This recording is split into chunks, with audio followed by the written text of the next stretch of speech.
Il y a une sensation que beaucoup de femmes connaissent. Ce nœud dans l'estomac qui ne disparaît pas, cette inquiétude qui surgit sans raison apparente. Tout semble aller bien en surface, mais à l'intérieur, quelque chose est brisé. Pas de preuves, pas de messages suspects ni d'appels étranges, mais un silence, un vide, une intuition viscérale qui, malgré tous les efforts pour l'ignorer, hurle dans les moments de solitude. L'infidélité commence rarement par un baiser. Elle débute bien avant. Elle commence quand il cesse de vous regarder comme avant, quand son bonjour devient mécanique, quand les rires autrefois spontanés sonnent comme un script mal répété. Ce sont ces petits changements qui alertent l'âme, qui sentent une déconnexion. Souvent, une femme n'a pas besoin de découvrir une conversation cachée pour savoir que quelque chose cloche, car avant la trahison physique, il y a l'abandon émotionnel. Cet abandon, on le ressent. C'est comme être avec quelqu'un qui n'est plus vraiment là, regarder dans les yeux de l'homme qu'on aime et se rendre compte qu'on n'existe plus dans son regard, comme une fleur qu'on arrose encore mais qui a cessé de s'épanouir. Carl Jung a dit « Les gens feront n'importe quoi, même l'absurde, pour éviter de faire face à leur propre âme. » C'est ainsi que beaucoup d'hommes commencent à trahir. Quand ils ne supportent plus leur propre insatisfaction intérieure, ils cherchent chez quelqu'un d'autre ce qu'ils ne savent pas construire en eux-mêmes. Ce n'est pas de l'amour qu'ils cherchent, c'est une anesthésie pour leur vide. Et vous, en tant que femme, vous le ressentez. Vous remarquez qu'il ne vous demande plus comment s'est passée votre journée, que ses réponses sont courtes, creuses, qu'il ne vérifie plus si vous êtes bien rentré, mais attend toujours que vous preniez soin de lui comme avant. Cette asymétrie émotionnelle est la première fissure, le premier signe que vous donnez plus que vous ne recevez. Quand vous l'affrontez, même avec un simple regard ou une question douce, son attitude change. Il se met sur la défensive, vous dit que vous exagérez, que vous êtes parano. C'est là que commence la forme la plus subtile de manipulation. Votre intuition est traitée comme un problème plutôt qu'un signal d'alarme. Vous n'êtes pas folle, vous vous réveillez. Avez-vous remarqué que quelque chose dans votre relation ne résonne plus comme avant? Ça fait mal, bien sûr, parce que vous misez encore sur l'amour pendant qu'il ne mise plus sur la vérité. L'infidélité émotionnelle est une trahison silencieuse. C'est être présent physiquement mais absent émotionnellement. C'est un abandon qui ne laisse pas de marque visible mais vous vide de l'intérieur, jour après jour. Souvent, il le cache avec brio, blâmant le travail, le stress ou la fatigue, j'ai beaucoup de choses en tête. Mais ce n'est pas une fatigue physique, c'est une distance émotionnelle, une déconnexion déguisée en routine. C'est l'esprit et le cœur ailleurs, tandis que le corps reste. C'est comme vivre avec un fantôme qui porte encore un nom. Vous le ressentez parce que l'intuition féminine n'a pas besoin de preuves tangibles quand l'âme perçoit déjà l'absence d'amour. Il y a quelque chose dans l'énergie, dans les silences, dans les gestes qui manquent. Il n'y a plus de tendresse, plus d'intimité, juste une compagnie forcée qui devient chaque jour plus froide, comme une pièce qui était autrefois un foyer et qui n'est plus qu'un endroit où dormir. Et vous voilà, à douter de vous-même, à chercher des raisons pour justifier l'injustifiable, à vous demander si c'est vous qui échouez. Non, ce n'est pas vous. Ce qui échoue, ce n'est pas votre perception. C'est le lien qui existait autrefois et qui est maintenant rompu. Personne n'a le droit d'invalider ce que vous ressentez si fort. C'est la phase la plus solitaire d'une relation, quand il n'y a pas encore de trahison visible, mais que l'absence émotionnelle est déjà là. Quand vous vous battez encore pour quelque chose qu'il a abandonné depuis longtemps, quand vous vous accrochez au souvenir parce que le présent ne vous soutient plus. Vous n'êtes pas seul. Vous n'avez pas tort de ressentir ce que vous ressentez. Vous commencez à voir clair. Et même si voir fait mal, la vérité est bien plus douce que de vivre dans le mensonge. Une femme qui écoute son intuition commence à marcher vers sa vérité. Et la vérité, aussi inconfortable soit-elle, est toujours le premier pas vers la liberté. Personne ne mérite d'être aimé à moitié. Personne ne mérite de devoir mendier de l'attention, de la présence, de l'affection ou du respect. Faites confiance à ce que vous ressentez, car si quelque chose ne vibre plus d'amour, ce n'est probablement plus de l'amour. L'infidélité ne commence pas par un corps sur un autre. Elle commence quand il se ferme émotionnellement et passe en pilote automatique, quand il reste avec vous mais n'est plus vraiment là, quand au lieu de converser, il répond, quand au lieu d'écouter, il hoche la tête, quand au lieu de vous voir, il vous regarde sans vraiment vous voir. Vous ressentez cette panne émotionnelle, comme si les lumières s'étaient éteintes dans la maison où vivait autrefois l'amour. Beaucoup pensent que l'infidélité est le résultat d'une opportunité soudaine ou d'un moment de faiblesse, mais c'est généralement un processus, une lente décomposition intérieure qui commence par une déconnexion silencieuse, par la décision émotionnelle de cesser de vous choisir chaque jour. C'est un abandon progressif, presque imperceptible, qui cause une douleur profonde. Carl Jung parlait du concept de l'ombre. Tout ce que nous nions en nous-mêmes, ce que nous réprimons et refusons d'affronter. Quand un homme ne prend pas la responsabilité de son ombre, son vide, son ennui, sa frustration, au lieu de l'affronter en lui, il le projette à l'extérieur. Il commence à chercher ce qui lui manque, sans réaliser que ce qui lui manque, ce n'est pas une autre femme, c'est lui-même. Une personne qui ne s'est pas trouvée se perdra inévitablement dans les autres. L'infidélité commence quand il n'a plus le courage de vous dire que quelque chose est brisé, quand il préfère jouer un rôle plutôt que d'affronter la vérité, quand il reste par inertie pendant que son âme cherche déjà une échappatoire. Le problème, ce n'est pas seulement qu'il s'éloigne, c'est qu'il essaie souvent de sauver les apparences. Il agit comme si tout allait bien, mais il n'y a plus de sentiment dans ses gestes. C'est comme s'il vivait en pilote automatique avec un sourire fané et un regard absent. Il parle moins, ou parle de la même manière mais sans âme. Il ne vous regarde plus de la même façon, ne partage plus ses pensées ni ses rêves. Ces « je t'aime » sont des phrases recyclées, sans nouveauté, sans curiosité, sans présence réelle. Il vous répond en regardant son téléphone, écoute d'une oreille distraite, l'esprit ailleurs. Vous vous sentez comme un écho, l'âme ne résonnant plus en lui. Vous le remarquez quand il cesse de rire avec vous, quand l'humour que vous partagiez s'efface, quand la spontanéité devient routine, quand vous réalisez que vous êtes plus seul avec lui que lorsque vous êtes vraiment seul. C'est la forme de trahison la plus douloureuse, celle qu'on ne voit pas mais qu'on ressent chaque jour, l'absence de l'âme alors que le corps est toujours là, le « je suis là » qui ne veut rien dire. Même le contact physique change. Il n'y a plus de caresses, ou alors il y a du sexe mais sans âme. L'intimité, ce n'est pas seulement une question de corps, c'est l'expression la plus pure du lien émotionnel. Quand ce lien est rompu, le corps le reflète. Il vous évite physiquement ou agit avec une intensité étrange qui ne colle pas, comme s'il essayait de masquer l'absence d'amour par des éclats de passion, comme si le désir était une excuse pour ne pas parler de ce qui s'est brisé à l'intérieur. Pendant tout ce temps, vous êtes toujours là, attendant que l'homme que vous aimez revienne, espérant la version de lui qui était plus présente, plus engagée, plus humaine. Mais cette version a disparu, car il a déjà entamé un voyage ailleurs sans vous le dire. Cela aussi est une forme de trahison. Partir sans prévenir, abandonner sans dire au revoir, disparaître sans bouger. Ce voyage commence souvent par de petites choses. Des conversations avec quelqu'un qui le flatte, des échanges inoffensifs sur les réseaux sociaux, des messages qui semblent anodins pour vous mais qui ont du sens, car ils marquent le début d'une déconnexion intérieure qui commence à se manifester à l'extérieur. Quand il commence à cacher des choses, il sort déjà de la relation, même si son corps dort encore à vos côtés. Chaque secret est une porte fermée entre vous. C'est difficile à accepter, mais nécessaire, car beaucoup de femmes perdent des années à essayer de ranimer une relation qui est déjà morte dans l'âme de leur partenaire. Elles persistent, essaient, justifient, se blâment, mais elles ne voient pas qu'il a déjà décidé de partir. Il lui manque juste le courage de le dire. Le dire impliquerait de prendre ses responsabilités, et beaucoup préfèrent vous faire sentir coupable plutôt que d'affronter leur propre lâcheté émotionnelle. C'est là que l'auto-illusion devient votre pire ennemi. Vous ne voulez pas voir, car affronter l'abandon silencieux fait trop mal. Vous espérez qu'il changera, qu'il reviendra. Mais voici la vérité. Quand un homme commence à trahir, il le fait d'abord dans son esprit et son énergie. Son corps est juste la dernière partie à partir. La trahison commence dans l'âme et se termine dans le lit. Vous n'êtes pas la cause de son infidélité. Peu importe si vous n'étiez pas parfaite ou si vous avez fait des erreurs. Personne n'a le droit de trahir votre confiance juste parce qu'il ne sait pas gérer sa propre frustration. Un homme émotionnellement mature parle, prend ses responsabilités et vous fait face avec la vérité. Il ne se réfugie pas lâchement dans les bras de quelqu'un d'autre pendant que vous lui donnez encore tout votre cœur.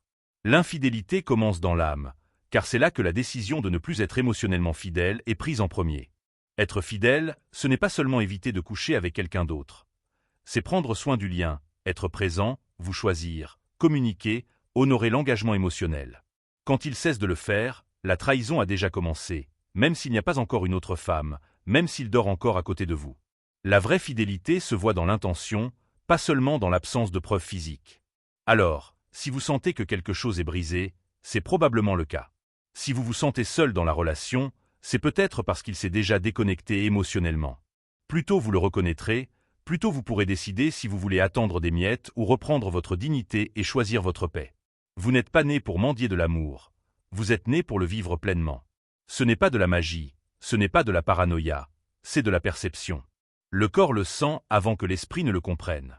Quand un homme commence à être infidèle, émotionnellement ou physiquement, il laisse des signes, non pas parce qu'il veut être découvert, mais parce que son énergie ne peut plus soutenir le mensonge.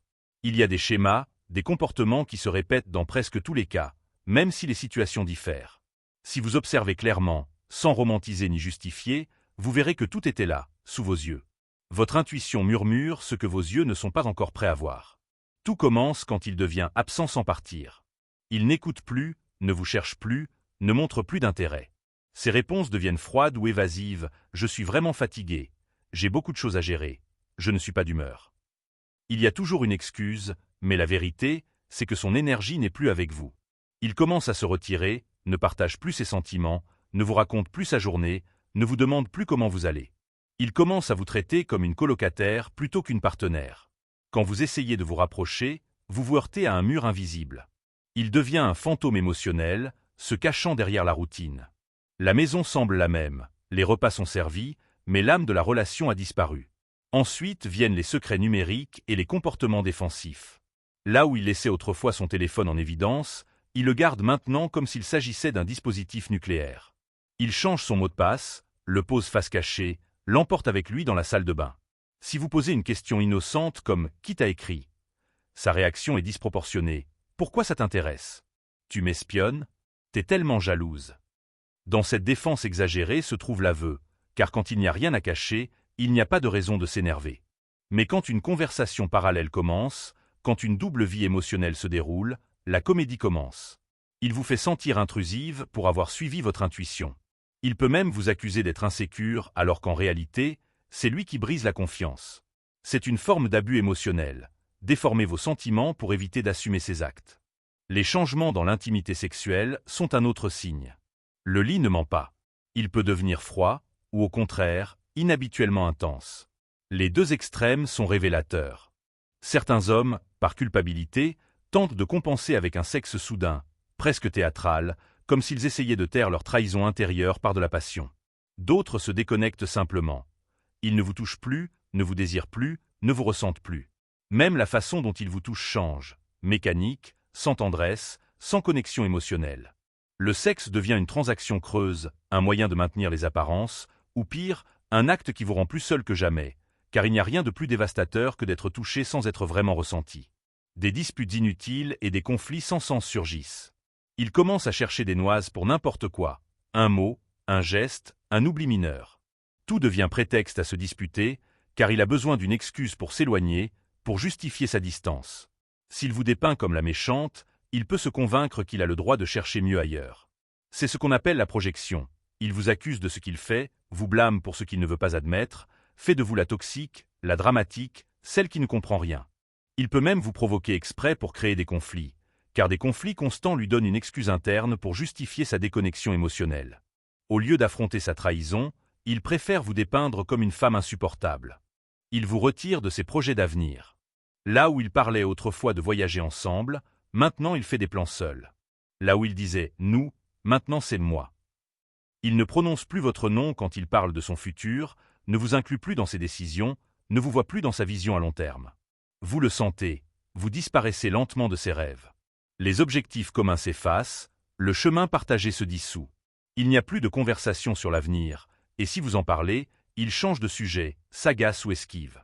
Dans son esprit, même s'il ne l'a pas dit à voix haute, vous ne faites plus partie de son histoire. Il commence à rejeter la faute et à vous manipuler émotionnellement. C'est la partie la plus cruelle. Il vous fait sentir que vous avez tort d'être suspicieuse, que vous imaginez des choses, que vous êtes celle qui brise la relation avec vos insécurités. Il déforme votre perception avec des phrases comme « tu imagines tout »,« tu penses toujours au pire de moi »,« t'es impossible à parler »,« tu exagères »,« tu essaies de me contrôler ». Peu à peu, votre intuition perd sa voix.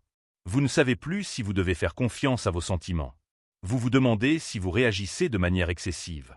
Vous vous taisez, vous doutez, vous vous épuisez. Dans ce silence, il gagne du terrain, continuant plus loin dans sa trahison pendant que vous doutez de vous-même.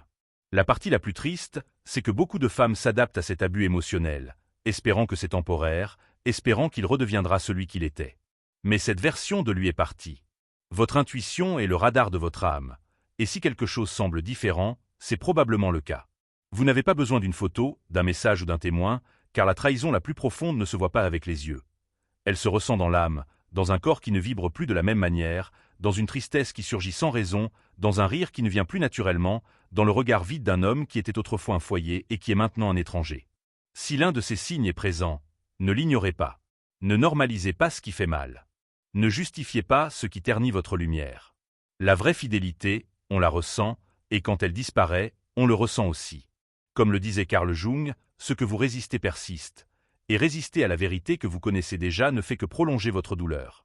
Il y a un moment dans beaucoup de relations où vous ne savez plus si vous voyez la réalité ou si vous l'imaginez, quand quelque chose au fond de vous hurle, mais tout à l'extérieur vous dit que vous exagérez, que vous êtes folle, que vous êtes celle qui ruine tout.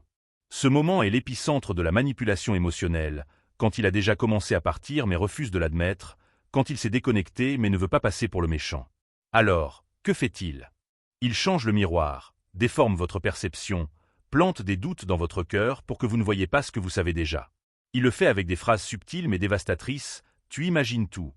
Tu penses toujours au pire de moi. T'es impossible à parler. Tu exagères. Tu essaies de me contrôler. Peu à peu, ce qui était de l'intuition devient de l'anxiété, ce qui était de la clarté devient de la confusion. Vous commencez à vous excuser de ressentir, à vous taire pour éviter l'inconfort, à cacher vos émotions comme si c'était des erreurs. Ce type de manipulation a un nom, le gaslighting. C'est une forme d'abus émotionnel où il vous fait douter de votre propre réalité, vous fait croire que vous êtes irrationnel alors que vous êtes intuitive. C'est une distorsion psychologique qui sape votre confiance en vous et éteint votre voix intérieure. La manière la plus courante dont cela fonctionne est par l'évitement. Il évite la conversation, se retire, se déconnecte, et quand vous le confrontez, il répond par de l'indifférence, du sarcasme ou de la colère. Jamais avec la vérité, jamais avec de la vulnérabilité. Par exemple, vous dites « J'ai l'impression que tu es distant », et il répond « Voilà, encore ton cinéma ». Vous dites « Ça me dérange, la façon dont tu agis avec cette femme », et il répond « Alors maintenant, je n'ai même plus le droit de parler à qui que ce soit ». Vous dites « Je me sens seul », et il répond « Tu te plains toujours ». Chaque fois que vous exprimez vos sentiments, il en fait une attaque. Chaque fois que vous essayez de vous rapprocher, il vous repousse avec froideur ou moquerie, jusqu'à ce que vous appreniez à vous taire, jusqu'à ce que vous vous habituiez à l'indifférence comme si c'était normal, jusqu'à ce que vous commenciez à croire que vous êtes trop. Mais vous ne l'êtes pas. Vous ressentez, et c'est valide. Personne ne devrait vous faire sentir coupable d'avoir des émotions, de poser des questions, de chercher de la clarté. Carl Jung a dit « Personne ne devient éclairé en imaginant des figures de lumière, mais en rendant l'obscurité consciente. » C'est exactement ce que cette manipulation cherche à empêcher, que vous preniez conscience de l'obscurité qu'il crée, que vous le confrontiez à la vérité.